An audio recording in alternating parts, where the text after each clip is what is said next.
নমস্কার, কেমন আছেন সবাই? আর আজকে একটা নতুন রেসিপি, নতুন বলতে সেরকম কিছুই না, কিন্তু ভালো লাগে, তাই জন্য আপনাদের সঙ্গেও শেয়ার করলাম। এটা হচ্ছে ট্যাংরা মাছ আজকে করব। তো ট্যাংরা মাছ অনেক রকমভাবেই করা যায়। তো আমি কিভাবে করি বা আমাদের বাড়িতে কিভাবে খেতে ভালোবাসে, আজকে সেটাই আপনাদের সঙ্গে চলুন দেখাই। তো ট্যাংরা মাছ ভেজেই আগে আমি নিয়েছি, আর এখানে বেশ কিছুটা পেঁয়াজ মানে কাটা, টমেটো কোচানো আছে, কাঁচা লঙ্কার পেস্ট আমার সবসময় করা থাকে সেটা, আর আদা রসুনের পেস্ট। তো এবার এখন একে একে সমস্ত কিছু দিয়ে কিভাবে আমি মানে এই ট্যাংরা মাছের ঝালটা করি, চলুন আজকে আপনাদেরকে আমি সেটাই দেখাই। তো টমেটোটা একটু বেশি দিই, আর যদি কেচাপ না থাকে।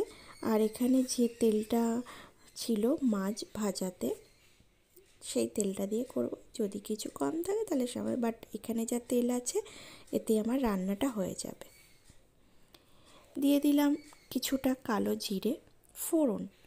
তা কালো জিরের গন্ধটা, এই ঝাল ঠাল যদি আমরা করে থাকি না, মাছের ঝাল এরকম কিছু, বেশ ভালো একটা গন্ধ আসে।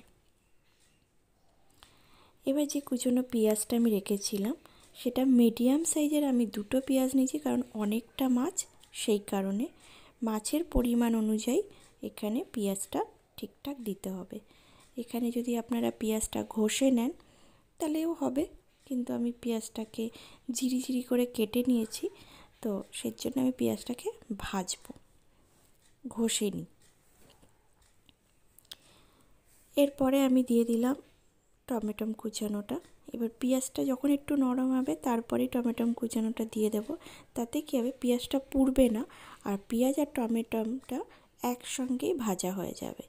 কারণ অনেক সময় পেঁয়াজটা বেশি ভেজে ফেললে পেঁয়াজটা একটু পুড়ে যাওয়ার মতন থাকে। তো টমেটোটা দিলে কী হবে, টমেটোমের যে রসটা বেরোবে, সেই কারণে পেঁয়াজটা আর পুড়বে না।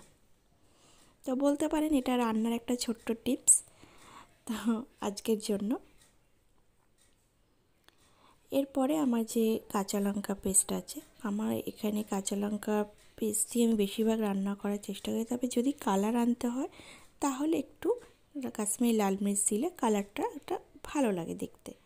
আর যদি মনে হয় যে না কাঁচা লঙ্কারই করব, তাহলে সেটা না দিলেও হয়, এটা অপশনাল, দিতে হবে তার কোনো মানে নেই। এরপর আদা রসুনের পেস্ট, এটা একটা খুব উপকারী, আর কারণ তাড়াতাড়ি রান্নাটাতে কাজে লাগে, সেই জন্যে এই ছোটো চামচের 1 চামচ মতো আদা রসুনের পেস্ট দিয়ে দিলাম। এরপরে এই সমস্ত এই পেস্টগুলো ভালো করে ভাজা হয়ে গেলে তারপরে একে একে এখানে আমি যে মশলাগুলো দেবো, গুঁড়ো মশলা, একে একে সেরকম কিছুই না, সেটা যে মশলাগুলো দেবো সেগুলো অ্যাড করব। এটা হচ্ছে জিরের গুঁড়ো, তো জিরের গুঁড়ো দিয়ে দিচ্ছি ছোটো চামচের 1.5 চামচ মতন। এটা হচ্ছে কাশ্মীরি লাল মির্চ। এবার এটা সত্যিই অপশনাল, এটা না দিলেও চলে, দিলে কালার আসবে, না দিলে একটা কাঁচা লঙ্কার রান্নার যে কালার, সেই কালারটা আমরা দেখতে পাবো। আর এখানে দিয়ে দিলাম কিছুটা হলুদ। ব্যাস, মশলার মধ্যে এগুলোই। লবণ দেব, আগে একটু লবণ দিয়েছিলাম যাতে টমেটোটা ভালো করে জল ছেড়ে যায়, পেঁয়াজটাকে যাতে না পুড়িয়ে দেয়, সেই কারণে দিয়ে দিলাম সামান্য একটু জল। কারণ মশলাগুলো তলায় লেগে গেলে একটা পোড়া পোড়া ব্যাপারের গন্ধ লাগে, তো সেই জন্য যাতে মশলাটা না পড়ে, তো সেই কারণে দিয়ে দিলাম সামান্য একটু জল। এবার এটাকে ভালো করে কষাতে এর মধ্যে এবার আমি দিয়ে দেব পরিমাণ মতো লবণ। আর এটাও আমি ছোটো চামচের 1.5 চামচ, স্বাদ মতন লবণ, আপনারা যেরকম গ্রেভি বানাবেন সেই হিসাবে লবণটা দিয়ে দেব। ব্যাস, মশলা বলতে এইগুলোই, খুব অল্প সময়ে এই রান্নাটা হয়, আর আমি সত্যি খুব অল্প সময়ের মধ্যে এই ঝাল ব্যাপারগুলো করতে ভালো লাগে, খেতেও খুব একটা খারাপ হয় না, ভালোই হয়, আমার তো বেশ ভালো লাগে। আর আমাদের বাড়িতে এই ট্যাংরা মাছ আসলে 2 রকমের হয়, একটা হচ্ছে বেগুন দিয়ে আলু দিয়ে অনেক সময় ঝোল, অনেকেই জানেন। ব্যাস, জল দিয়ে এবার এটা ঢাকা দিয়ে দিলাম। এবার আমি যে ভাজা ট্যাংরা মাছগুলো এর মধ্যে দিয়ে দিয়েছি, এবার দেখুন, এবার এই মশলাটার সাথে মানে এই ঝোলটার সাথে ট্যাংরা মাছটা যেই গা মাখা ব্যাপারটা হয়ে যাবে, ব্যাস চেরা কাঁচা লঙ্কা যে যেরকম ঝাল খান সেভাবে দেবেন। এটা গন্ধটা ভালো আসে, কাঁচা লঙ্কার একটা ফ্লেভার থাকে। ব্যাস রান্না হয়ে গেছে। ফাইনালি খুব অল্প সময়ের মধ্যে এই ট্যাংরা মাছের ঝালটা হয়ে যায়। আপনারাও বাড়িতে চেষ্টা করুন, আশা করি খুব একটা খারাপ লাগবে না। আর এবার শেষে গিয়ে ধনেপাতা